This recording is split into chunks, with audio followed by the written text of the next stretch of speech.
Girl, are you ready to talk about this emotional roller coaster of an episode? If not now, when? Right? I mean, part of me is like, am I the only one who feels this way about this episode?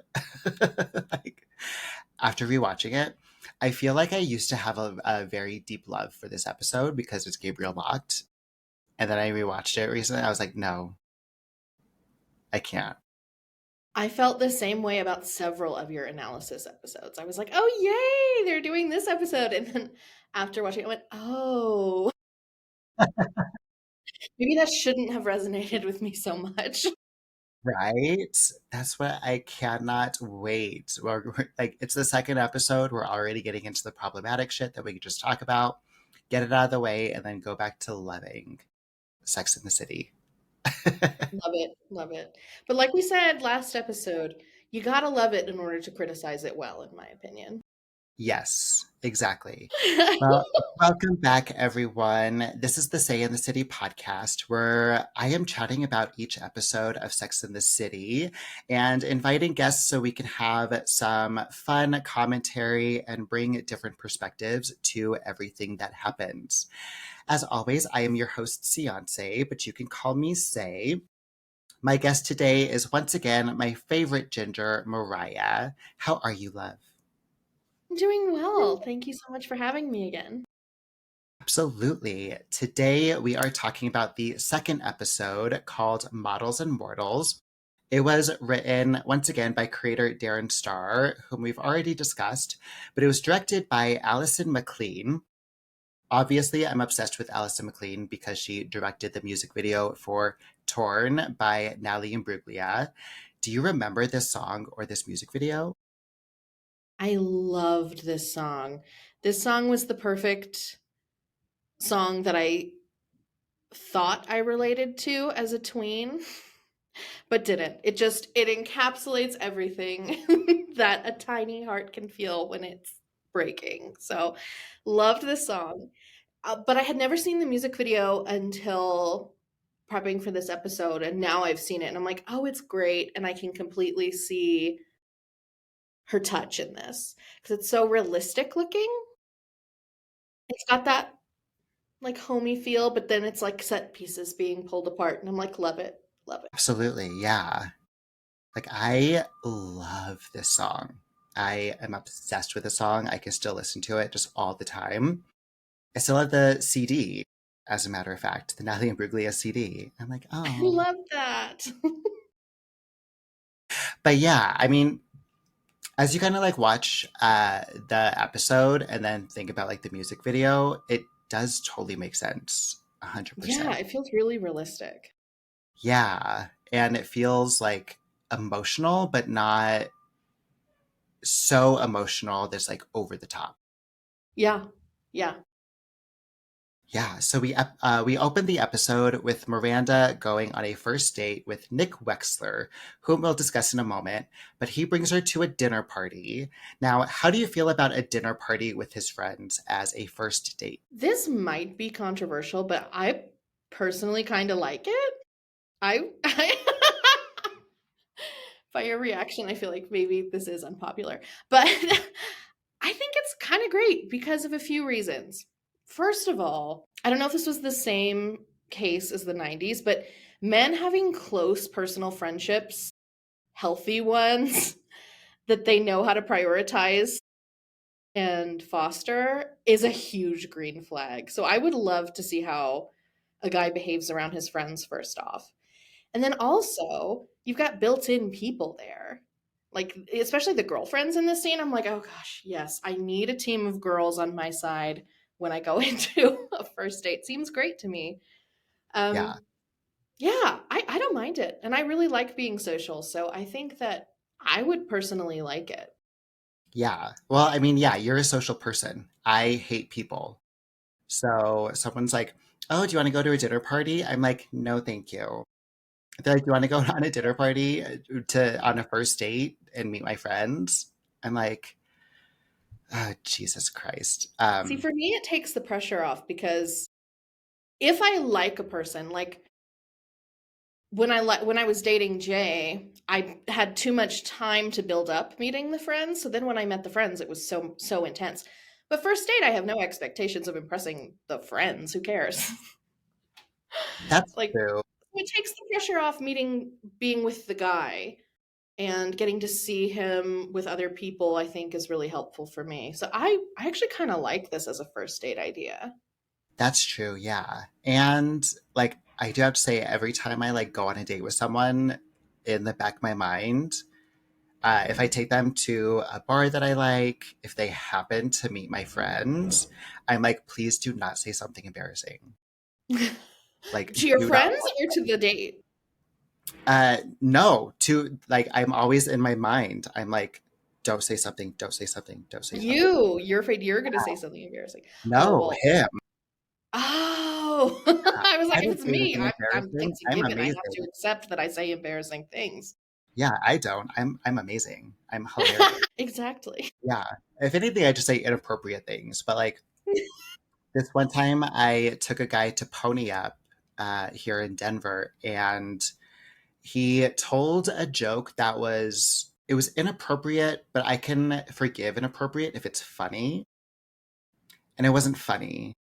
And so now I was like, oh God, this is like I was close to the girls, all of them at Pony Up at the time. So I was like, oh great, Yeah, now like this is a reflection of me. that's But a I really could good see point. how like going the other way could be nice. Like, Yeah. yeah, Yeah, bringing someone into my space, I think I agree with you. I wouldn't invite a stranger necessarily into my close space with my friends. Yeah, that feels too invasive. But exactly. going into his, sure. I don't mind. Exactly. Yeah. And Like, like, I mean, I do have to say, I feel like the men are probably not the ones putting the dinner parties together. true. Like, let's face it, it's the two. Nick did not put that together. That is Yeah, so it was true. the two women who were sitting there telling him to stop bringing these models to the dinner parties. Yeah. And I was thinking, obviously that's never happened to me. Nobody's brought me to a dinner party date one, but on a second date, someone brought me to an EP release of their friends, and that was great. Loved it. I loved the atmosphere. But then they ghosted me. He completely ghosted me after that. And I was like, but I liked your friends. I mean, He legitimately, has like no loss at all. But I liked that crowd so much. And I was like, dang it. oh my God, I have had the same situation. Have What you is it with, really? yeah, what is it with Denver and like EP release parties as a I have no date? idea. And it was clearly like at their parents' house too. Well, this was a long time ago too. Again, Oh, okay. this was a long time ago, but it was clearly at someone's parents' house. So it was a nice house. It was catered. An There were EP cool people release all party. around. I was playing like lawn games with people. It was so fun. Yeah. But yeah, then So what does that mean? Like, okay. It was a, oh, I burned some CDs. Come check them out, y'all. for them, they were like a band, right? They were like a garage band. And so they had finally released their extended play or whatever. So that was, Yeah. I mean, do I remember the band? No. Do I remember what the music even sounded like? Right? No. Yeah. Do I have the CD stuck in storage somewhere? I, Probably.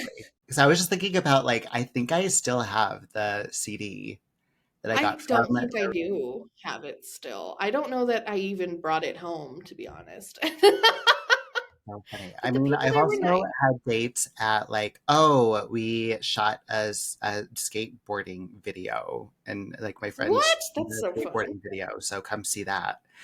So I'd be like, okay, and it would be like 20 of us in like this huge venue. But yeah, those would be fun because like they know how to party. Yeah. And granted, that was second date, and first date was more one on one. But there's like but I think that the dinner party of like six people is in between those two things of like close personal time and a group time. And then also the dinner date Yeah. idea. If the dinner goes well, you can get a cup of coffee or a drink after, and then you've got your one on one time. But you can also, if you didn't love that person on that date, you can be like, oh, no, I got it. I have an early day tomorrow. It's Yeah, really easy if to get the out of. kitchen is separated from the front door, you can literally just ghost them, just walk out and no one knows. Be like, I'm gonna go use the restroom and then just walk And away. honestly, in Miranda's case, this ended up be doing her a favor too, because she ended up, not to get ahead of us, but she ends up learning some information about Nick that completely made her disinterested. And how long do you think it would have taken before she figured that news out on her own without the help of Nick's friends? Yeah. I mean, if He she did her even a favor. continued, if he even wanted to continue dating her, like, I think Right. that's the other And then he, thing. he probably would have ghosted her just like that guy ghosted me. Exactly. Yeah. Yeah, probably. And she would have never known why. That's so funny.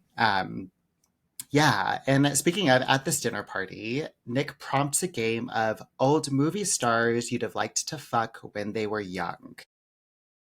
Who would be your answer? Do you want my real answer or do you want to know what I would have said? Because I very much would have You tapered would my have said something answer different? according to the crowd. Yeah, I have like three different answers. Okay. My normal answer is Pedro Pascal, but that's not even really the prompt because he's hotter now than when he was young. Yeah. Well, and is he old? I don't No, consider him old. I don't consider him old either. Yeah, I love that. Okay, then you're not going to even like my second answer, which if I was okay with being bisexual here, I would If say you were, Jamie Lee Curtis. And Jamie Lee Curtis, any era. Like I'm specifically talking about like 1990s, like that scene in True Lies where she changes her dress and slicks back her hair with the nasty plant water. and does the striptease. Yeah. Yeah. Come on, Jamie Lee Curtis, any era. But my real answer that you know this real answer, is Danny Trejo, 1990s. But also maybe an era, I don't know. I mean, also, yeah, I mean, Danny Trejo is probably going to be your most controversial answer. Not even just like, oh, I would love to do this. No, I've known that people don't like that answer since 2001 when I saw Spy Kids, and um, and I quickly learned that how old was I? Do that? Like an 8-year-old girl shouldn't be saying that Danny Trejo is hot. But It that was is a weird also, sexual awakening, but fitting for me. yeah, but I also love, like, I mean, when it comes to like Pedro Pascal, I am like, I get it, the daddy energy. Yeah, Jamie Lee Curtis, totally get it, True Lies. kind of mommy Uh, energy, honestly. yeah, Danny Trejo, I get it for you, only because we have Any had this other people conversation have before. this opinion? I want to know because I want to know. I mean, at least one other person, like he has kids, right? Yeah, he has kids. yeah, yeah, So at least one other person. yeah. At least, I mean, he inspired From Dusk Till Dawn to continue as a franchise. Was the leather vest? I know it. It's Okay, so but random. what's your answer? That's so funny. Yeah. I mean, I love that you have three different answers because I have like eras. Yeah. So like my current day ones, I mean, they're not old either, but I would do like Michael Ealy. Mm, that is a beautiful man. Okay, okay. Or like Brian Greenberg or like Andrew Garfield. Oh, you would totally. Oh, yeah. Andrew Garfield is way too young for this prompt, though. Exactly. Yeah.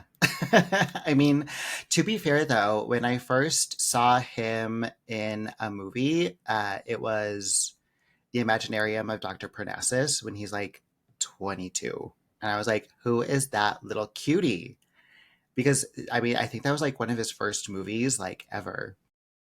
And I don't as know. he's I like expected you to gotten give like older. a Richard Burton or a John Wayne. Well, so that's like my current day, right? And Mm, then my 70s through like the 2000s would be like Robert Redford or yeah. yeah, right? Yeah, I like the pretty For boys. you, I've never been that, but I get it. I see it. And then my like pre 1970s would also probably be Montgomery Clift. Okay, yeah. Yeah, because that was, I mean, ugh, just like stupidly beautiful. But then I'm also like, oh, maybe also like Gene Kelly. Gene Kelly would be fun. Yeah, Yeah. yeah. But I like I do love Miranda's yesterday, today, and tomorrow. Yeah. I, yeah, I love how that is how you are for like Jamie Lee Curtis and Danny. Honestly, all my examples, except Pedro Pascal, only once he hits 50. Oh, I love that. But if Okay, you're so talking, I didn't think of it, but maybe like Tony Curtis if we're going like really far back. But also, I don't know. okay, yeah. I do like Tony I Curtis mean, though. I guess, yeah, I could see that. I mean, honestly, too, I've always been like, why aren't I into Rock Hudson? I don't know why. Yeah, but also weirdly, Tony Curtis in Some Like It Hot in female drag. I mean, not that weird, you pansexual spectrum. Like, wait, why is he hotter with lipstick? And then he does the face when he's walking. I don't know, it works for him. Yeah. I mean, honestly, probably because it's in black and white. I'm like, dude, they Yes, had better never colorize that film. It would be a goddamn it's nightmare. gonna ruin it for me. I do have to say Oh, though, both of them are very pretty in drag. right, Jack Lemmon too. It's something too about like the broad shoulders, and they're like, and then like they're trying to fit in these like tight 19. Well, it was an era film, so it was supposed to be 1920s, but it was 1950s looking It was still outfits. 1950s, yeah. Yeah, they still looked 1950s, but they're supposed to be 20s. Okay, so Miranda finds out through Nick's friend that she's unwittingly dating a modelizer.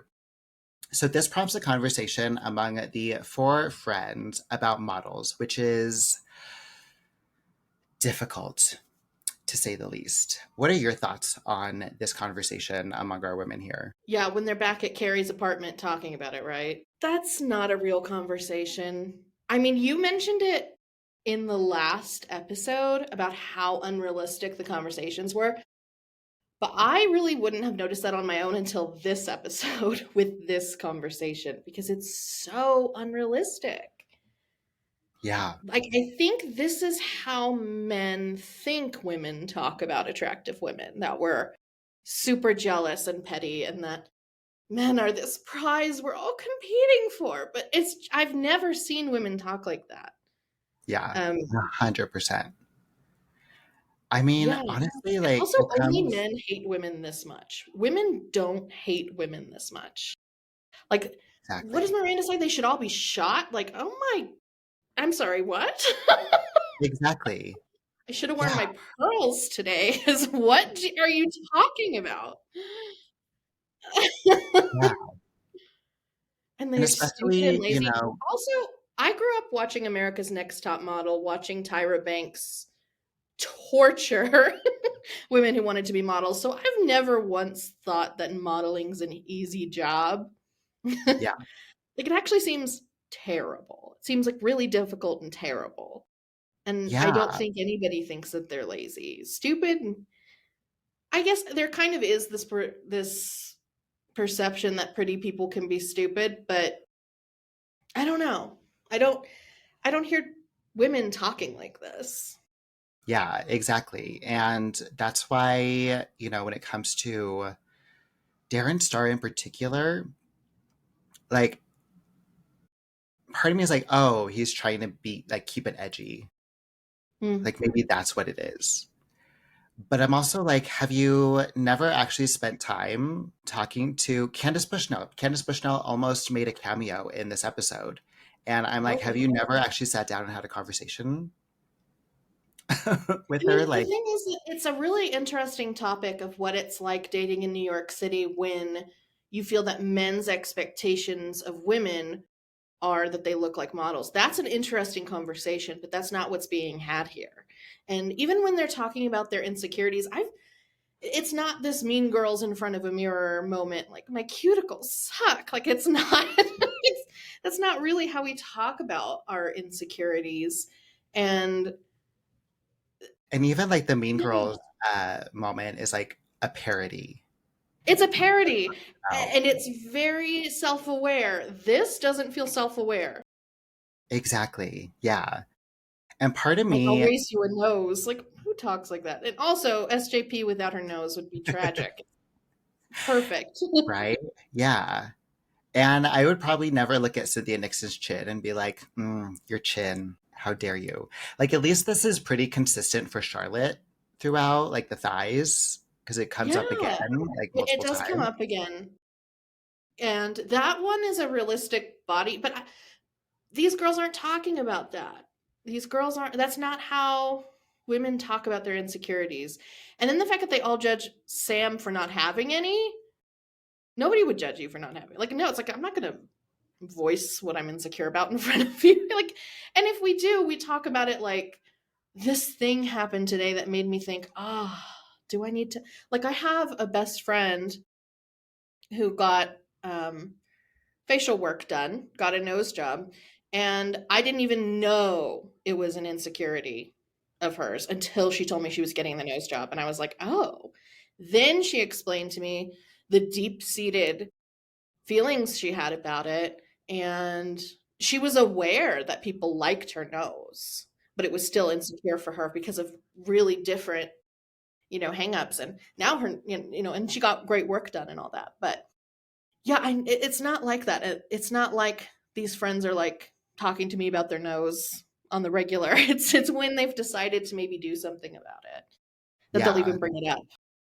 Yeah. I mean, because I do wonder, like, I mean, I guess there's also a little bit of a difference between, just like those insecurities and things that you're like, oh, I saw this on TikTok and it is sparking like a really interesting conversation. Like, body shaming versus like body positivity and going down like that route, right? Like Right.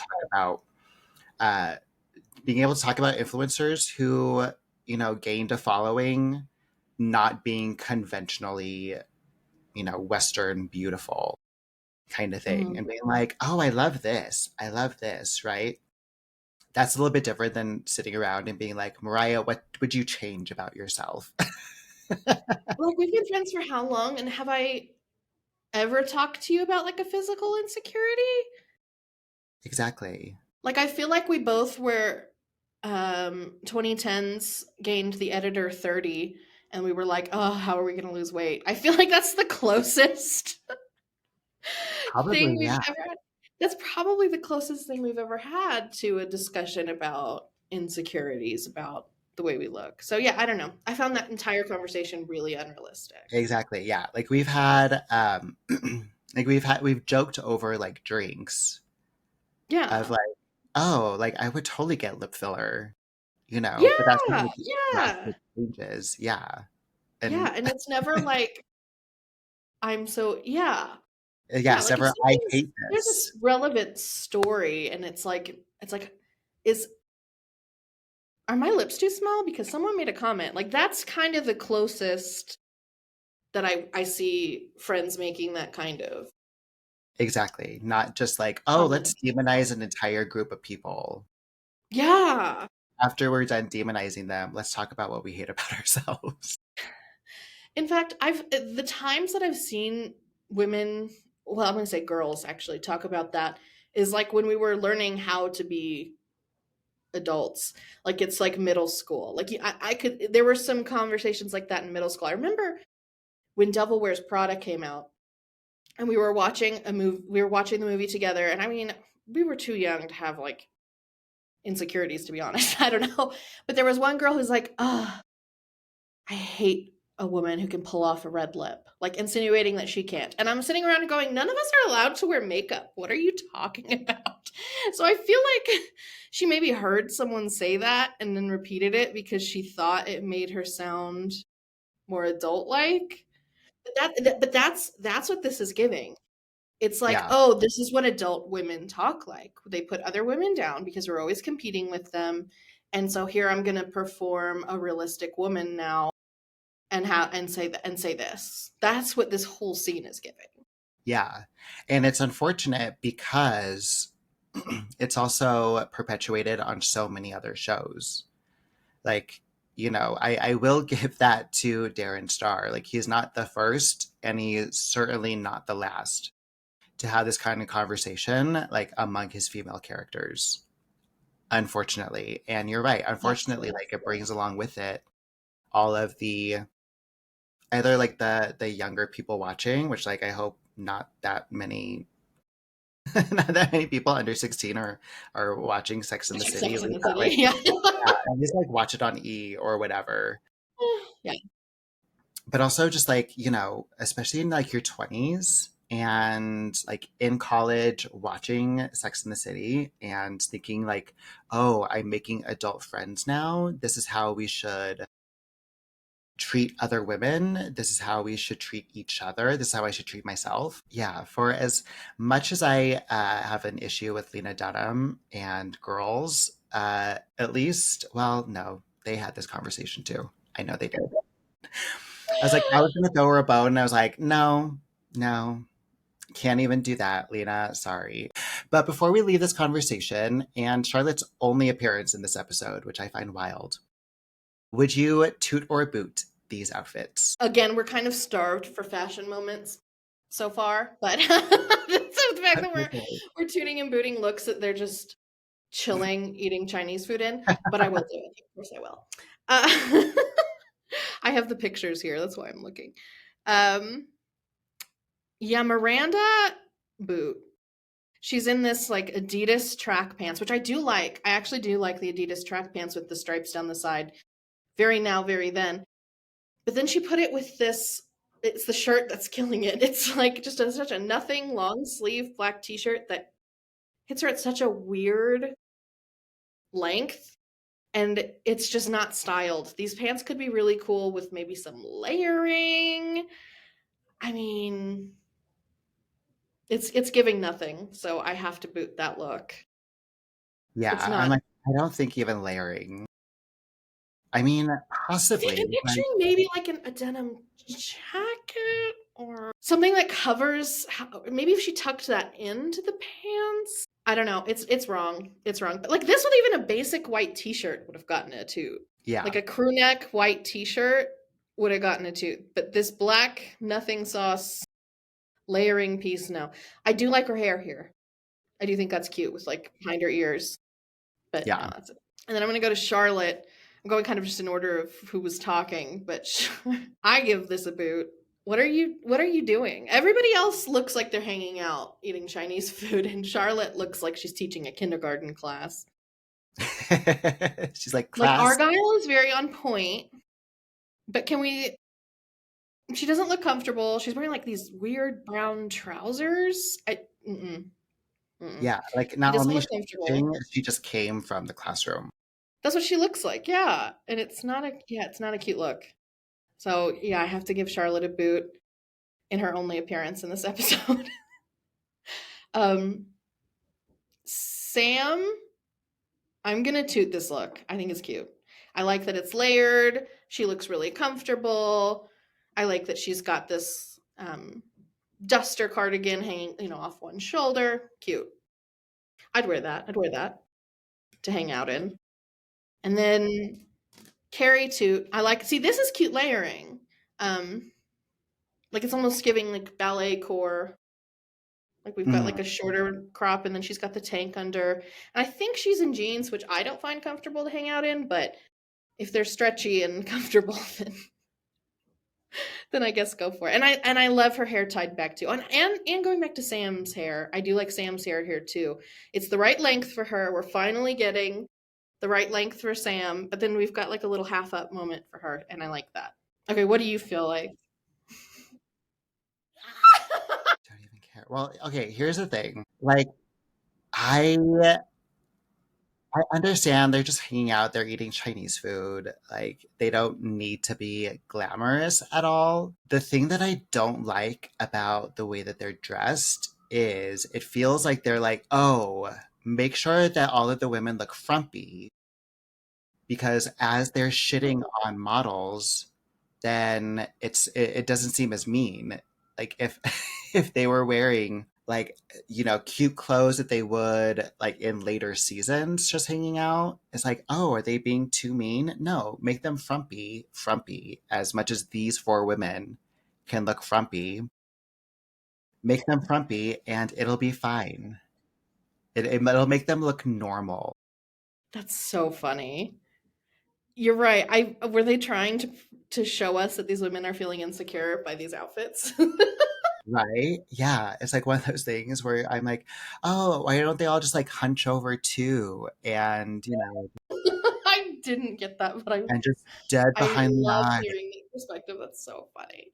And I mean, you're kind of right. You're kind of right. But I do like Sam and Carrie's looks. I think that they're fine. I would have loved Sam's look better. But again, now that you mention, I would have loved Sam's look better with a tight anything underneath. It's just the cardigan I like.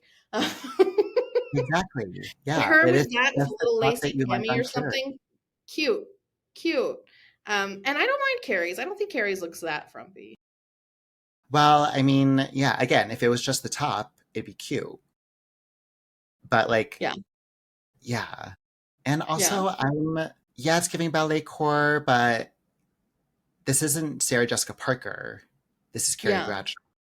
Sarah Jessica yeah, Parker, ballet core makes so much sense. yeah, Carrie Bradshaw, not so much for me, unless she yeah. got the We don't tutu understand on. any of these women's perspectives from these outfits. I'll say that.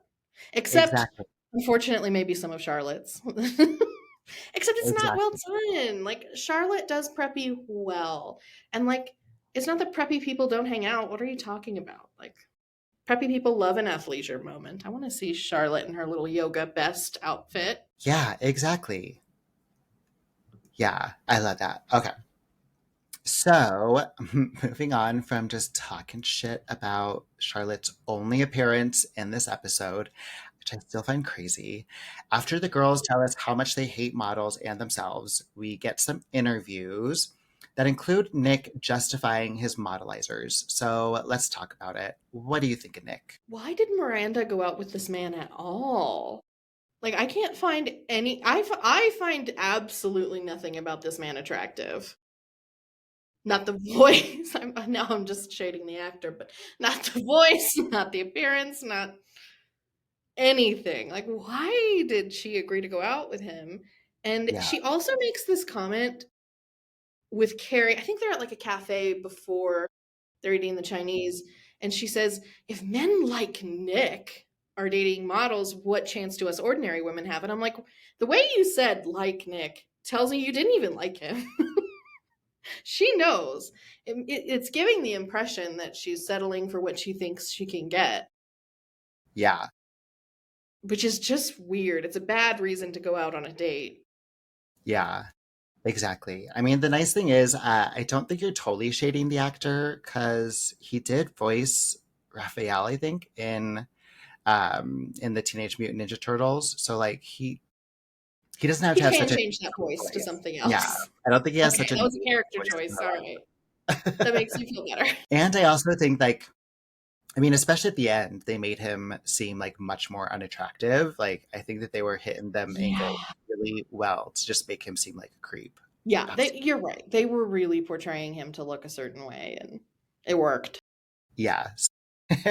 so so yeah, we don't have to shade the actor, but good job, Nick, being What do the you think voice about as Nick? Nick. I mean, so compared to the person who we're about to meet, Barkley, Nick is uh, Nick is just he's a net. He's annoying, but like you can just swat him away. He's very swattable, Yes.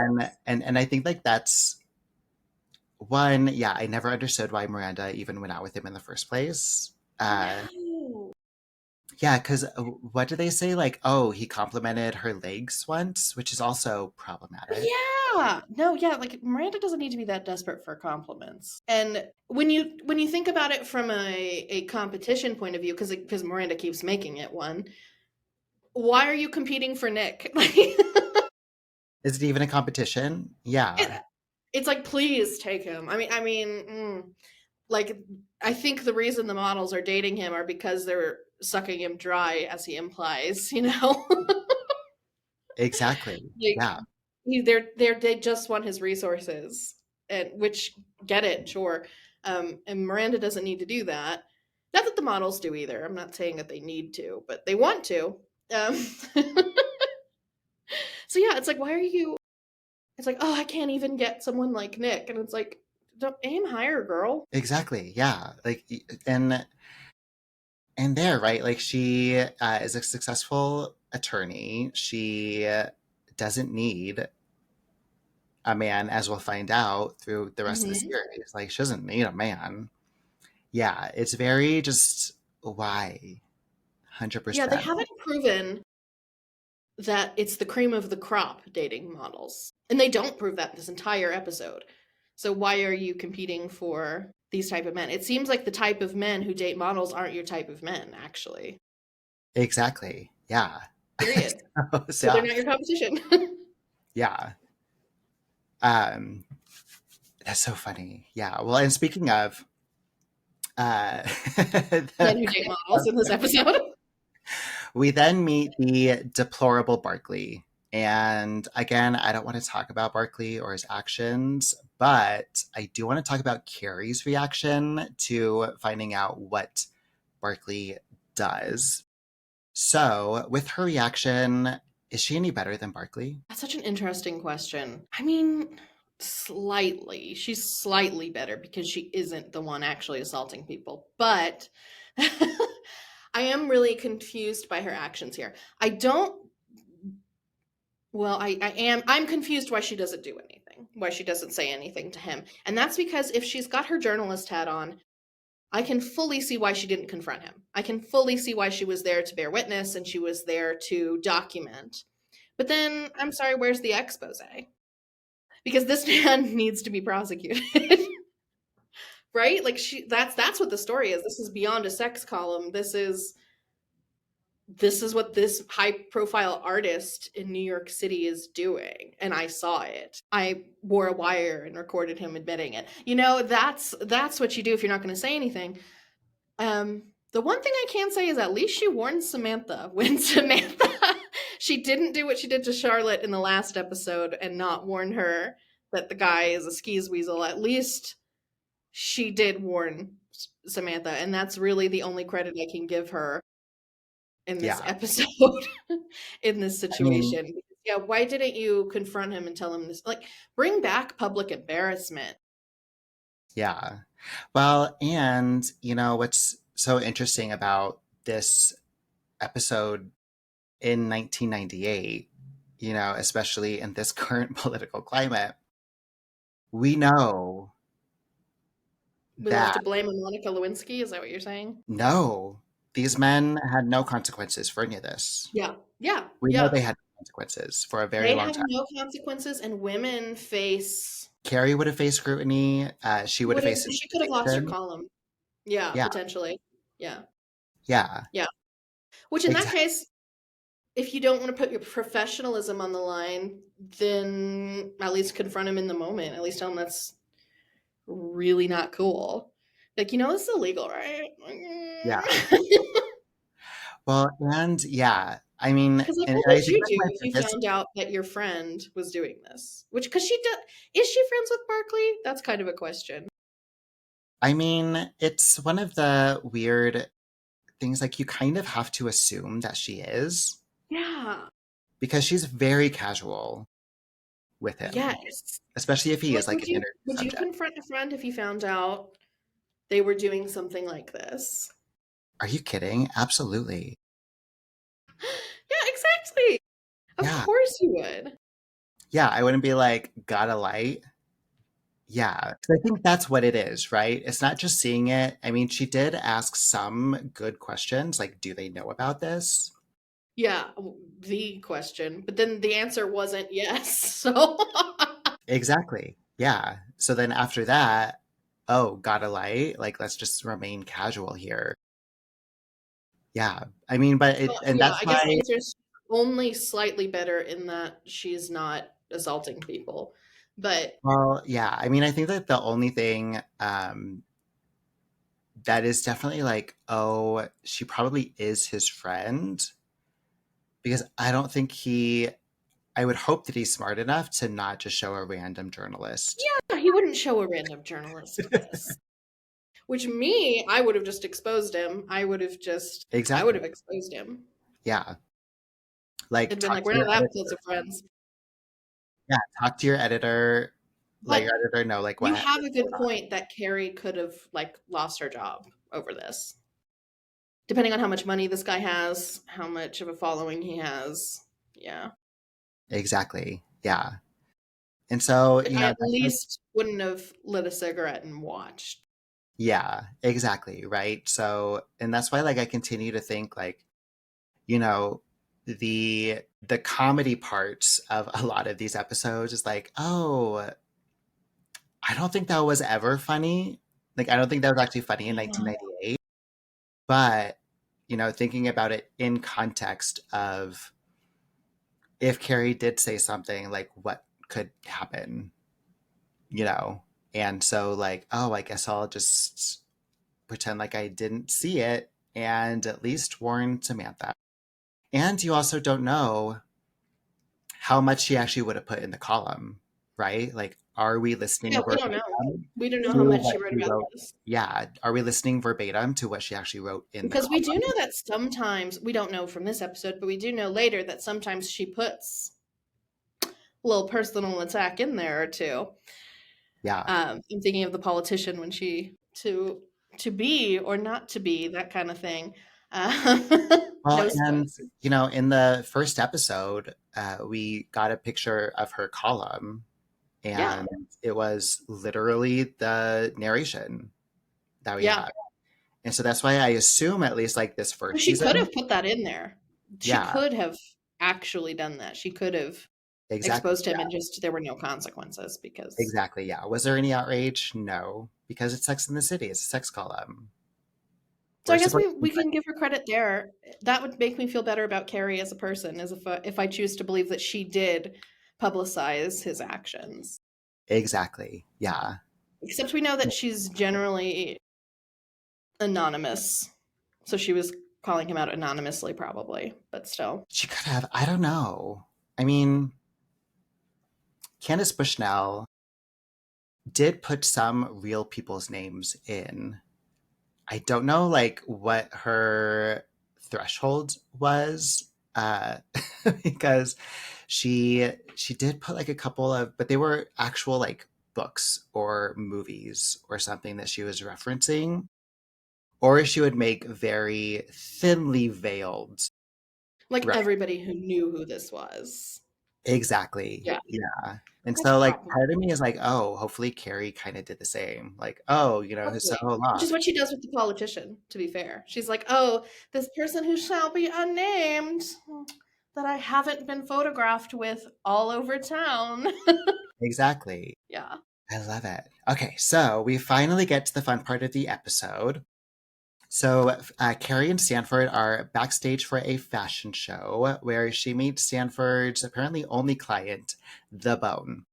The Bone is described as the biggest underwear model in the world, which I find fascinating. But what do you think of The Bone? I can't take anyone seriously with the name The Bone. What's the nickname? It was probably given to him. He probably didn't walk around and be like, hey, you can call me Bone. First name, The. Bone. The Bone. So he is a cliche. He doesn't feel very realistic to me at first, but later I do feel like he's humanized a little bit. Yeah. Um, Wait, what's cliche about him? he's a little bit shallow and a little bit. Well, I don't think he's as shallow as we credit as people would. I don't know. Carrie acts shallow with him. Like she expects him to be super shallow, and then he's less shallow. Just Yeah. like I guess just like gorgeous guy getting what he wants. Like, hey, you want to come? Can I just like come to your apartment tonight? Like, sure. Like that, I guess, is what I mean. Just Okay. like suave and I mean, I probably wouldn't call him reading suave. unserious. He doesn't seem serious. Yeah. Yeah, he Okay. seems very young and unserious. Yeah. I mean, to be fair, if you're like 19, 20 years old, like, were I can't you tell how old serious? he is in this. He acts 19 or 20, but he doesn't look 19 or 20 to me. But also, 90s styling really throws me off. Yeah. I mean, especially when it comes to models, like if he's considered like a top model in the male modeling industry, then he's probably walked a lot of shows in and out of his underwear. And Yeah. that's kind of how models learn to style for themselves, is like Hmm. walking in these shows and being like, oh, they gave me this, they gave me that. And so now I have a wardrobe that I can actually look like an adult in. Right, right. But I also like, what I will say, and that's why I asked, like, do you think he's cliche? Because he's so soft spoken and he's not incredibly Yeah. arrogant. He's not incredibly arrogant. And we learned that when Carrie takes him home, but I think it's a lot of I Carrie's mean, I behavior I think don't we find like. that I out like right at the that. beginning. I Yeah, think we find I out don't right like. at the beginning that he's not very arrogant. Yeah, I think we find that out right away. But I dislike how Carrie and Stanford are treating him, and I dislike how shocked Carrie is at. It's like, you want to come on with me? What? What? He's like, I'm sorry, he's not out of your league. You are somebody in this series in New York, and you're gorgeous. Like, of course he wants to come home with you. That's not weird, Carrie. Yeah. Yeah, Well, and he wasn't like, hey, want to go fuck? he was just really nice. And I'm like, what? Are you just not used to attractive men being nice to you? Because, like, surely that's not true. Exactly. Yeah. Like we've seen her ex, who I find conventionally attractive. Um, Kurt? will yeah, Yeah, Kurt.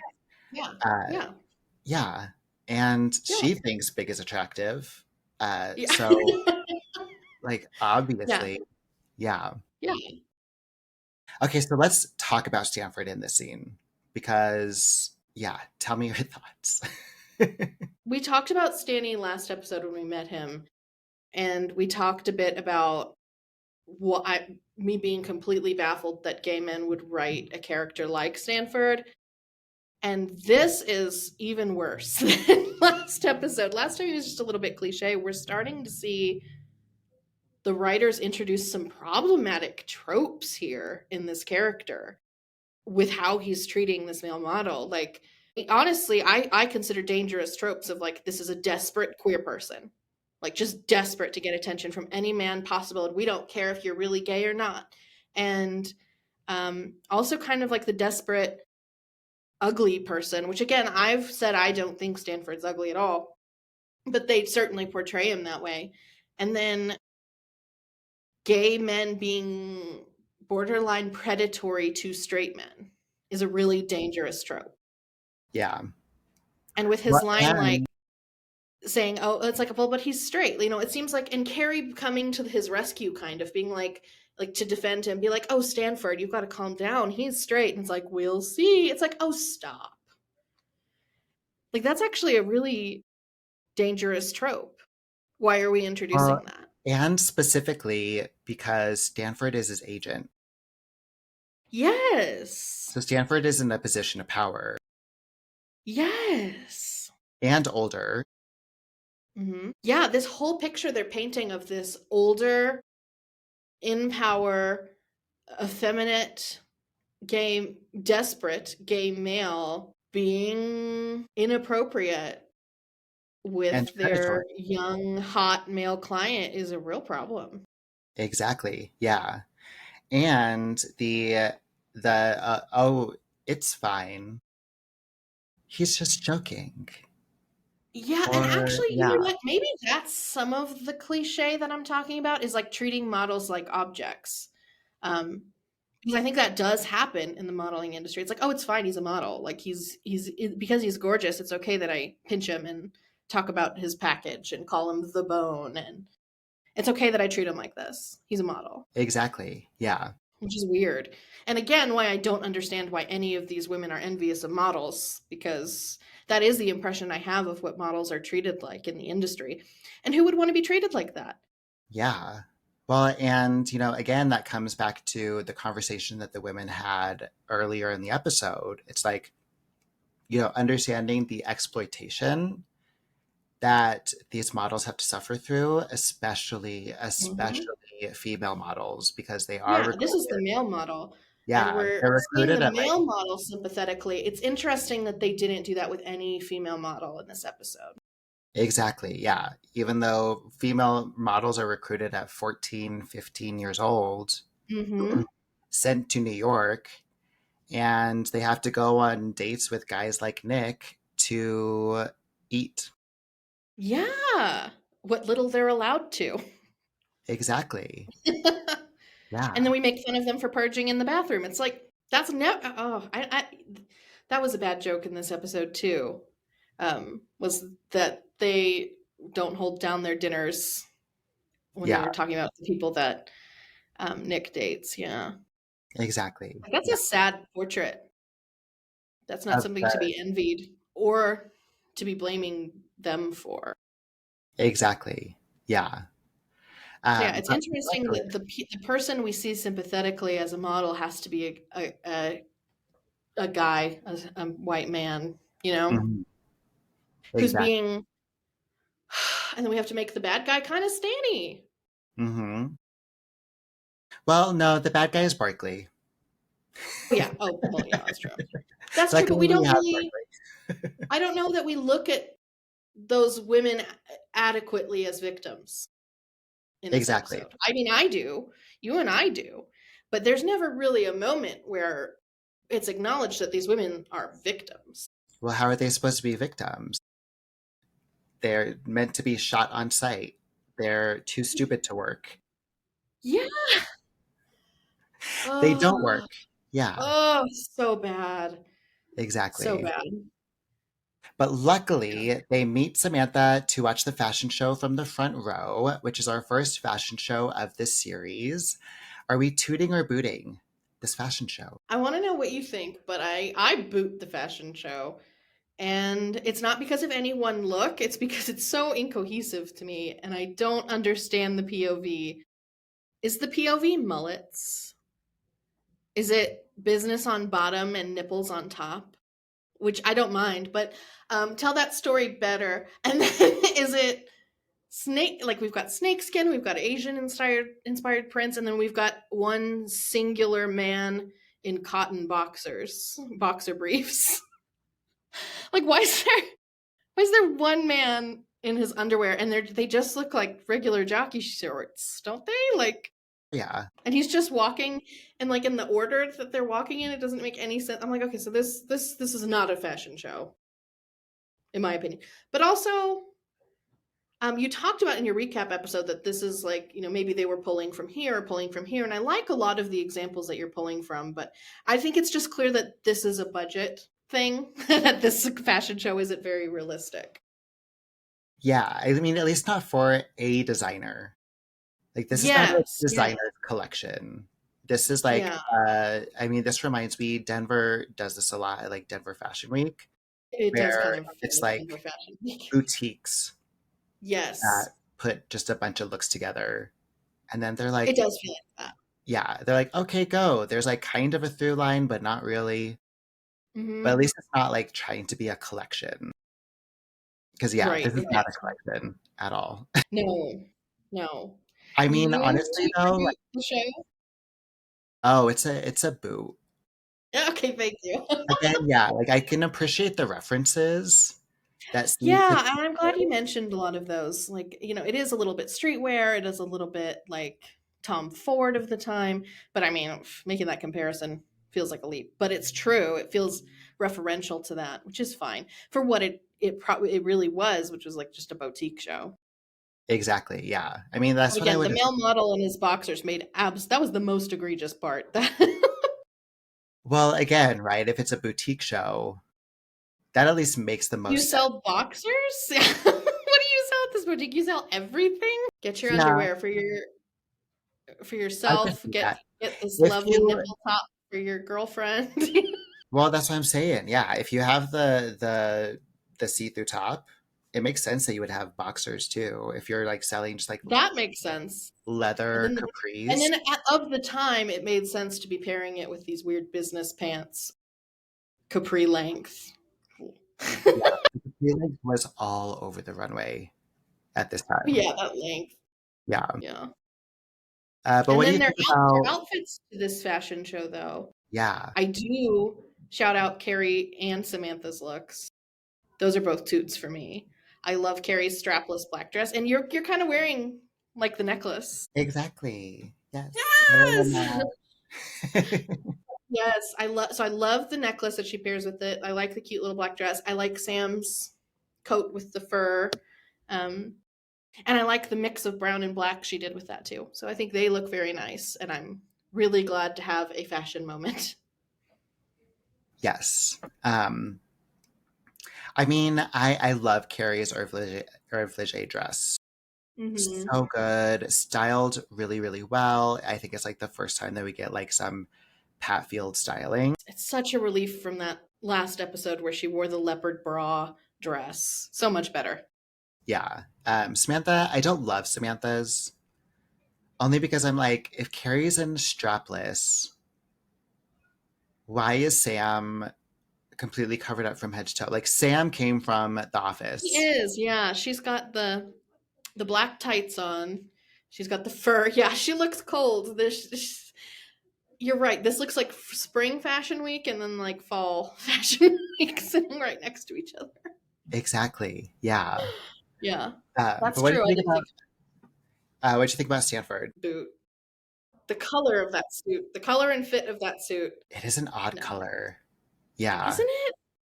It's really bad. And also, I don't think suits fit well in the 90s yet. I mean, I think this is another budget thing. Um, but the 90s are also all about like the oversized suit Yes, because I'm still. even thinking of like Richard Gere on the red carpets around this time. Even his suits were too big. Yeah. It looked sloppy to me, but I think that was kind of the style. I Yeah, just don't like exactly. it. Yeah. Like they fit the way that they were supposed to. They just shouldn't have done that. We're just making decisions. It was a choice. It was a real choice. It was poor choices being made. But yeah, this color of Stanny's suit, and then they put it with that salmon pink, which I don't know that you could have ever saved the color of that suit, but then putting it with that tie shirt combo looks even worse to me. Yeah, 100%. So all three go to the show's after party. Now, this party looks like a nightmare for me. How do you feel about it? Yeah. Okay, complete nightmare because it both looks way too busy and too quiet. I'm like, how did both of those things happen? And Yeah, is it Christmas time? There's like twinkle lights and it looks like a Christmas party, but and nobody's talking. It's completely quiet. The music's quite quiet, but then the people are bumping into you. No. yeah. I mean, and it's so funny about that because it's like, I mean, I think we're used to it from like sitcoms that are just on a set, right? Like, oh, everyone is completely quiet so that we can just hear the characters speak. But it's like, oh, this is supposed to feel like it's a New York Yes. party. Like, give us Yeah, some like noise. they should have had this interaction in a quiet corner, not in the center or like in front of the party. Because that's Yeah, what they would have had to do in real life. They couldn't have had that conversation except shouting at each other ear to ear, which they could have shown. yeah. I love that. Yeah, so Carrie runs into Big at the party because, of course, she does. So, based on this episode, is Big a modelizer? Maybe. He's definitely a modelizer apologist, which is just as bad, right? Um, I mean, but but is from this, Carrie? even from this episode, I don't want to get too far ahead, but we do know that while he dates models, he settles down for someone else. Like, we know he's looking for something else. And it does explain to me why he rejected Sam in the last episode because she's not a model, Ooh, right? cruelty. I love it. Huh? Uh-huh. He likes and there's something about Big, okay, that we're starting to paint a picture that I don't like about Big, which is that he likes to treat women like objects and accessories. Yeah. And I think that's true. Like he's like, I don't see anything wrong with wanting to date someone that's beautiful. It's like, yeah, because you want some arm candy. You want other men to find you impressive. You want the symbol of what that looks like. And we already know he doesn't mind being casually cruel to a woman who's not a model for coming on to him. So yeah, it's really not painting a good picture yet, is it? But anyway, we'll come back to, because later in this episode we see him again, and to me it redeems him a little bit. Okay, I don't know if it redeems him, but it endears him to Carrie. I'll leave it Yeah. there. Exactly. Yeah. What do you think? Is he a bit modelizer from this episode? Oh, absolutely. Yeah. I mean, he's Samantha referred to him as the next Donald Trump from in the first episode. Jump scare. Here, he shows up with a model literally on his arm, and Carrie's like, "Oh, I loved you in the As an show." accessory. Yeah. Um, when we saw him, he was sitting next to very young women. Yes. Yeah. So, Yeah, like, he's creepy. I absolutely. don't know if I would completely go modelizer, but womanizer, absolutely. We have proven he's a womanizer. But I think you can make a case he's a modelizer too in this from this episode At least alone. like a yeah, he's mild modelizer. Yeah. Yeah. Yeah, he's a Yeah. mildelizer.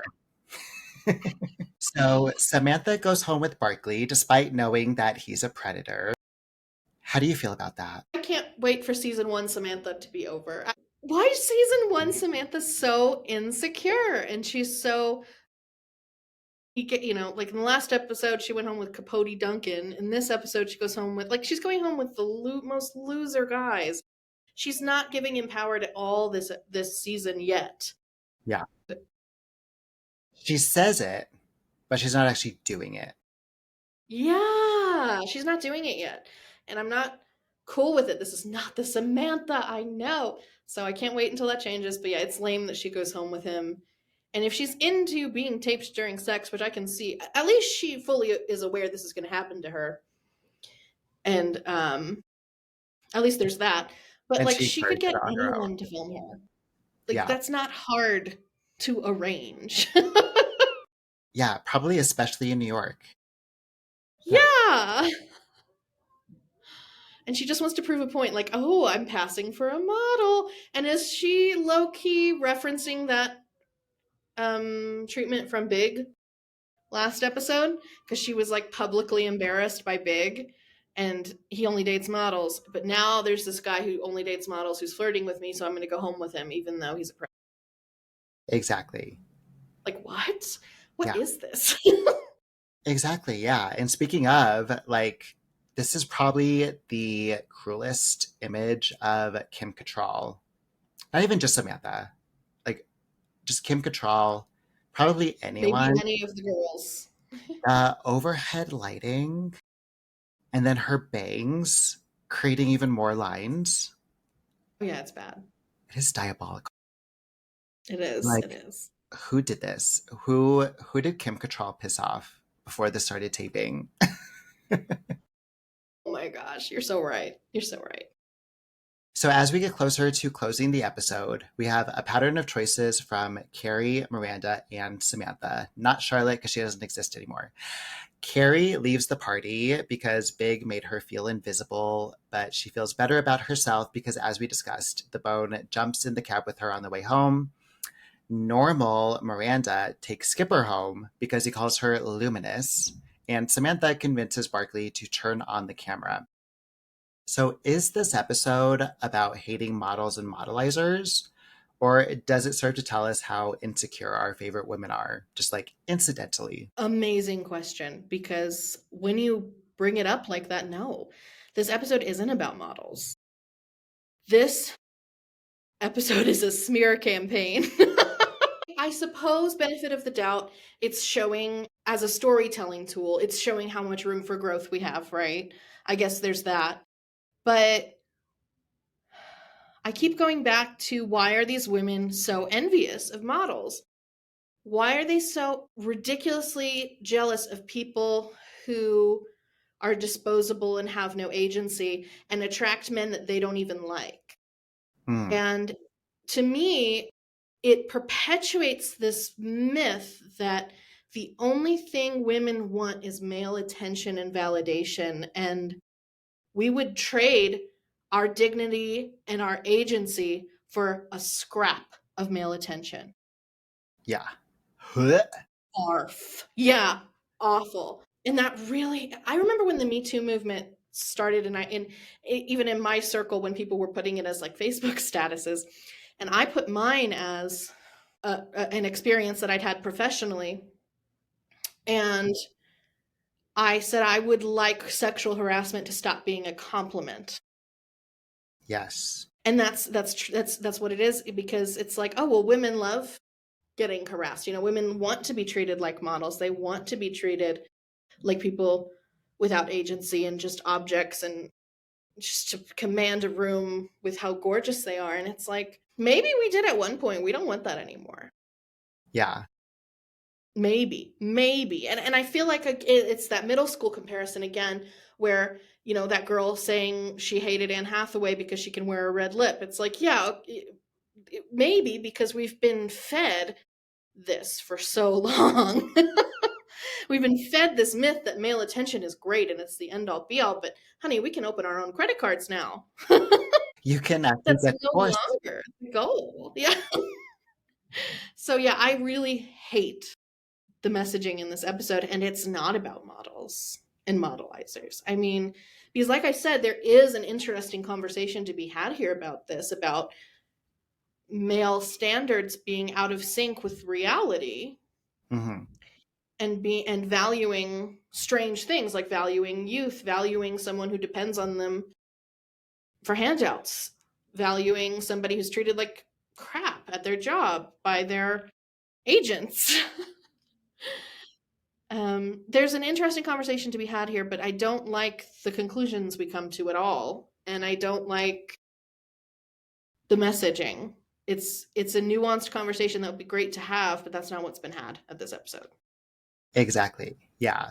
And like, would one have been better than another? Like, what if they just totally focused Hmm. on some vapid model who was running around and just being an asshole and treating the women like shit, and then we like, oh, we find out that just kidding, she has a heart of gold. Like, I don't even know Mhm. what that episode would look like. Like, what if we did replace the bone who becomes sympathetic with a model who like we interviewed earlier in the episode who we can then become sympathetic toward? Like, would one even be any better? I think it would, only because it wouldn't be such a smear campaign against women. Like, it's vapid and it's a shallow lesson, but it's like, I hated models until I met one. But I do think it might be slightly better. Or even if the bone could have given us more of a perspective of what it's like for a woman, where when she's like, wow, he's really normal and he's really human. Um, if he'd been like, yeah, but I don't envy what women go through. Like, yeah, this is way easier than what women go through. I mean, yeah. Instead, he says, I don't date models, they're stupid. Yes, instead he contributes. Mhm. Yes. Ugh. Yeah, instead he contribute. That's what it is. Everybody in this episode is contributing to this abuse of women. Yeah, exactly. I mean, and that's why I'm like, okay, so we can talk about Carrie, Miranda, and Samantha, but Charlotte's only in one scene. Yeah. Yeah. And you know why I think that is? I think it's because Charlotte knows not to be a plaything for asshole men. Charlotte, from day one, is out for a relationship. She's not out to be treated like a model. Okay. I mean, I think the argument could also be made of Charlotte actually values all of the things that we think models do. Because Hmm. Charlotte, to me, at least in this season, is very trad wife pick me. Yeah. Yeah. And unfortunately, that person very much values Do I look perfect? Do I look a certain way? Am I okay for the man?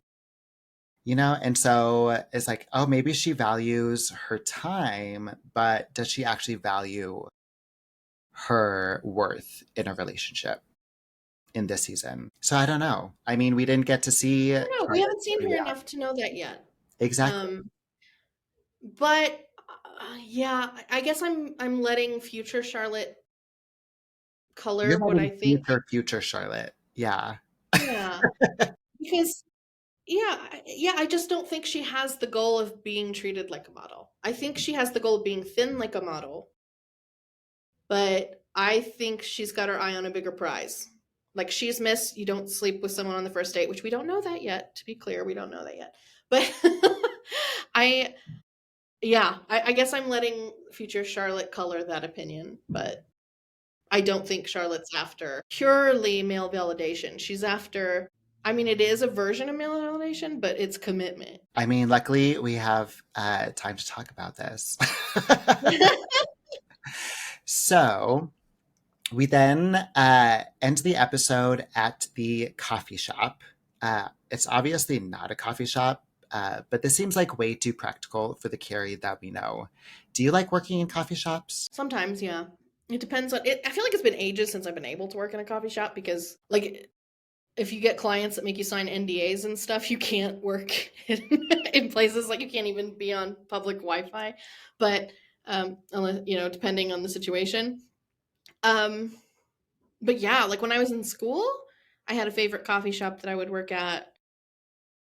Yeah, there's one in the town I'm from called Fika, and it's just so darling, so cute, and they don't kick you out even when you're there for hours and you've only ordered a latte. So I like to work in coffee shops. But I agree with you. This looks like a diner. This doesn't look like a coffee shop. And I Yeah. kind of judge her for holding the table there. I mean, legitimately, like, part of me wonders if she said coffee shop earlier and then this was like a last minute find. But they're like, well, we already filmed her saying coffee shop. So we're just going to pretend like this is a coffee shop and try to They not serve show. coffee. They do serve coffee. Sure, let's call it that. Do you like working at coffee shops? I love I love the thought of it, but to me, lugging, especially a 90s era laptop computer, Oh, I didn't even think about that. yeah, God, could you imagine? Like, you're like, Yeah, my oh, not laptop is that paper thin and it fits in any old bag. Yeah, I don't mind now. good. Yeah, but like in the 90s, I mean, because like my laptop is pretty heavy, but it's like a MacBook. It's like a MacBook Pro. Yeah, see, mine's the it's a big MacBook one. Air, which is why I need a connector for the mic that I forgot today.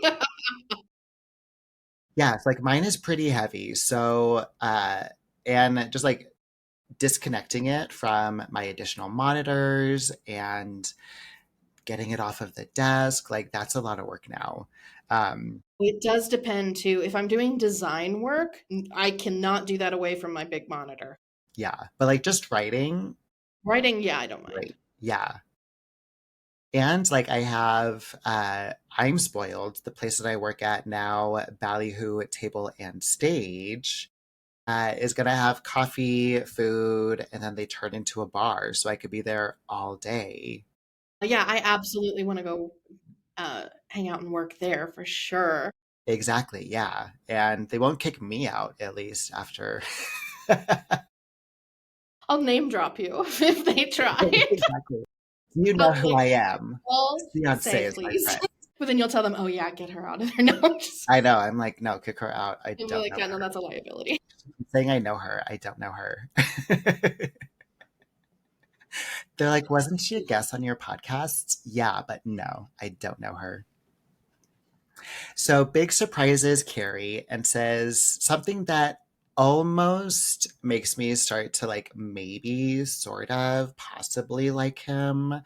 After a while, you just want to be with the one that makes you laugh. So it's almost sweet, but then he just walks away. So what are your thoughts here? Oh, I love this scene. I hate Big, but I love it.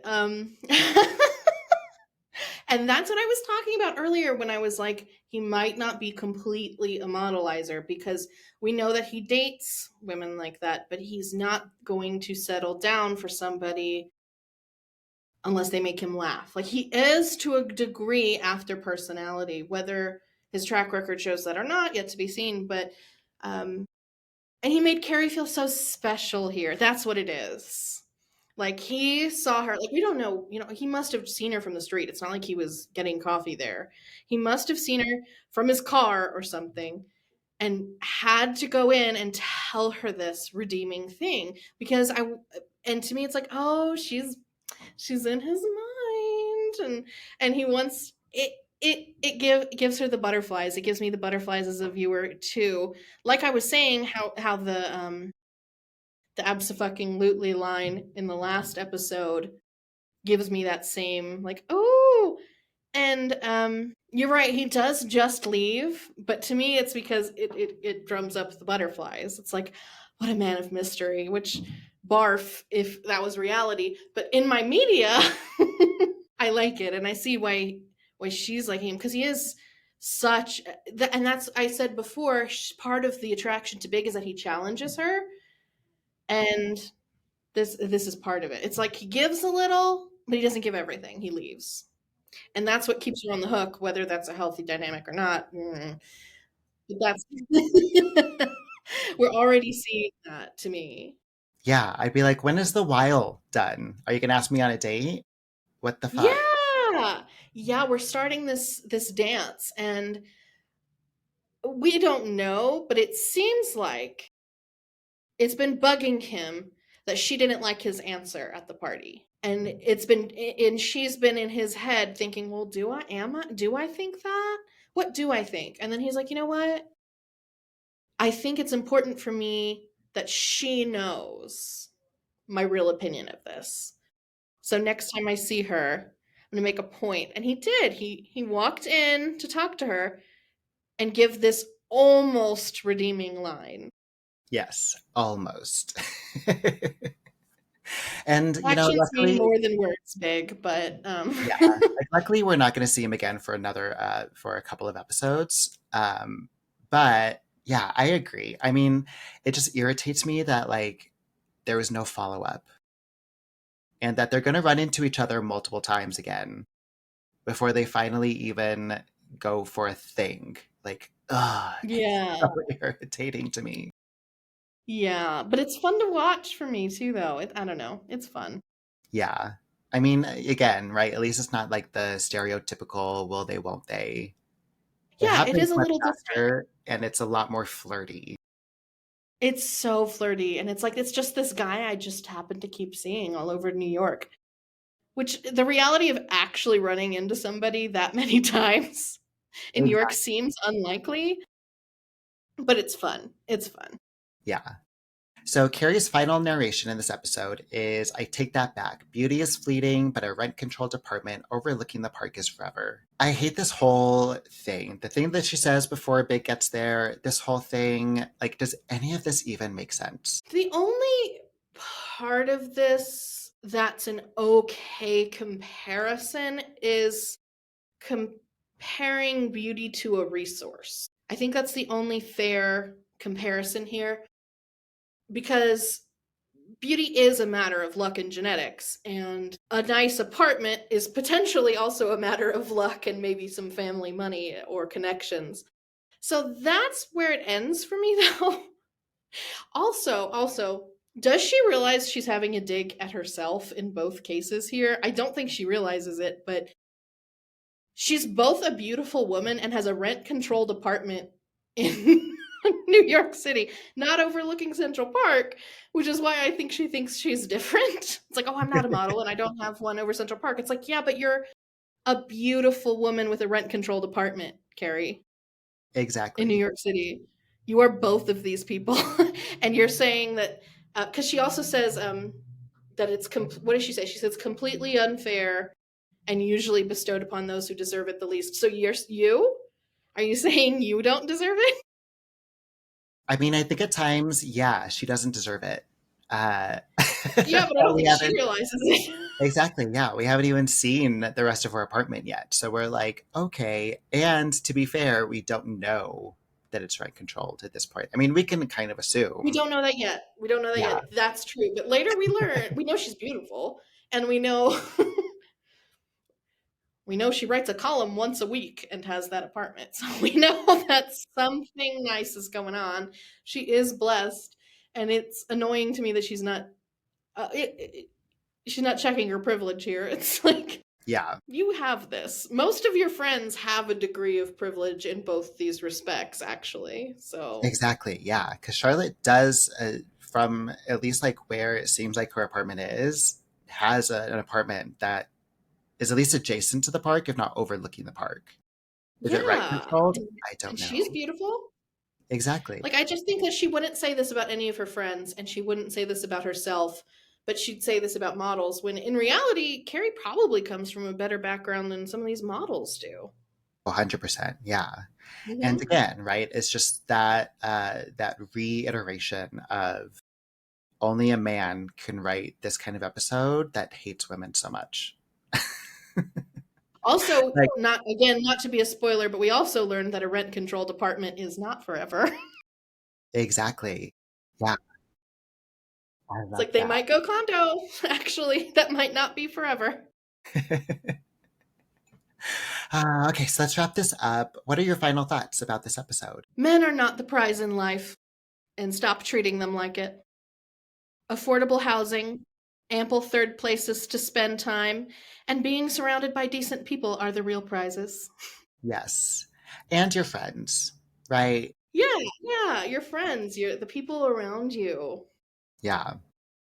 Yes, That's the your prize. And three Carrie close has all that. girlfriends. Yeah, your three close girlfriends who you spend very little time with one of them.